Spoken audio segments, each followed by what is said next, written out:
Айтқым келіп тұрған мына квартирасын миллион теңгеге жалға беріп жатқан надан тексіздерге өте залы болып тұрмын. Осыдан кейін қазақ ұйымшыл, бірлігі мол, намысты, текті халық дегенді естісем құлағымнан қан ақсын. Не болды сендерге? Көрші елден қашқындар келіп еді. Квартираларымен бірге көттеріңді де сатып жібересіңдер ме? Көріп жатырмыз қазақтардың қандай екенін. Ей, квартира беріп жатқан надандар! Шығарып жібересіңдер ма сендер? Бәленбай баласы бар, отбасын далада қалтырасыңдар ма? Күн суиды жақында, қыз келе жатыр. Ал мына келіп кетіп жатқан қашқындар өмір бойы сенің үйіңде миллион теңге тұрып тұрады деп ойлайсыңдар ма? Сонымен қатар жаңағы осында тұрып жаңағы көттеріне теуіп жатқан мына қазақ бауырларым мен қаракөз қарындастарыма, бала шағалы көп отбасыларға айтарым, ол үйден шықпаңыздар. Жаңа сіздер шығарып итермелеп полиция шақырса да шықпай қойыңыздар. Осыларды хозяиндарды видеоға түсіріп маған видеоларын жіберіңіздер. Бүкіл ел көрсін қазақтың қылмыскер қаһармандарын. Көріп жатырмыз, бізге сырттағы жау емес, өзімізді өзіміз іштей талап өлтіреді екенбіз ғой. Ақша десе маскамыз, бетпердеміз шешілді деген осы болар. Жақыннан бір ғана қашқындар келіп еді, бәрімізді саттық қой, нанымызды саттық, квартирамызды беріп жатырмыз.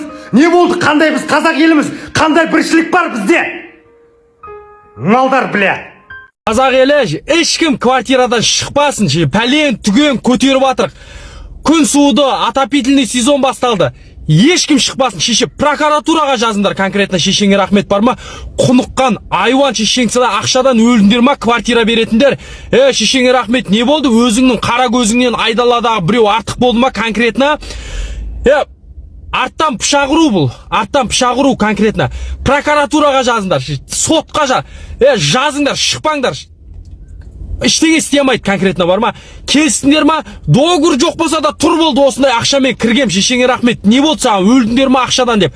Тұрбандар өздеріңкілерінде. Бұл не деген сұмдық, кішкене ұялсандар, бір-бірімізді қолдамасақ, не болды? Шешең сыйлайды. Олар келді мақыл, кетеді ертең, бір айдан кейін. Квартираң не болады сосын? Қаңырап бос қалама, өзің тұрасың ба? Пәлен уақыттан бері тұрып келіп жатқан адамдардың бағалап кішкене не қылсаңдар, ақшадан өлдіңдер ма или? Көзіңді топырақ қана толтырады. Дүние ешкімге жетпеген. Жетпейді да. Конкретно айтам. Шешеңді сыйлайын нерп болып өлетін болдық қой екен, ой. Ассалаумағалейкум ағайын, қалдарыңыз қалай, аман есенсіздер ме? Шекарада не болып жатқанын өздеріңіз көріп жатқан шығарсыз күннен күнге. Үйлер қымбаттап жатыр, тамақ қымбаттап жатыр. Бар жағы 10 миллионның ар жақ бер жағында қазақпыз. Оның үсті тағы да 10 миллион орыс кіретін болса, күніміз не болады екен деп ойлаймын мен. Және соны ойлаймын екен деп ойлаймын. Жоға жақтағы құрметті депутаттар, керемет сенаторлар, аса құрметті премьер-министр менен біздің керемет президентіміз. Біз қарапайым халықпыз. Түсінем, қазақ деген қонақжай, иә. Бірақ мынандай мақал бар қазақта. Жаман үйдің қонағы билейді деген.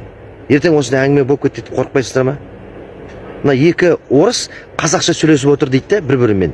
Мен орысша сөйлегенге қорқам деп. Сесі қасындағы орыс айтады, неге қорқасың десе, орысша сөйлесем, ана Путин кеп құтқарама деп қорқам деп айтады дейді. Енді мемлекетіміз үлкен емес қой негізі.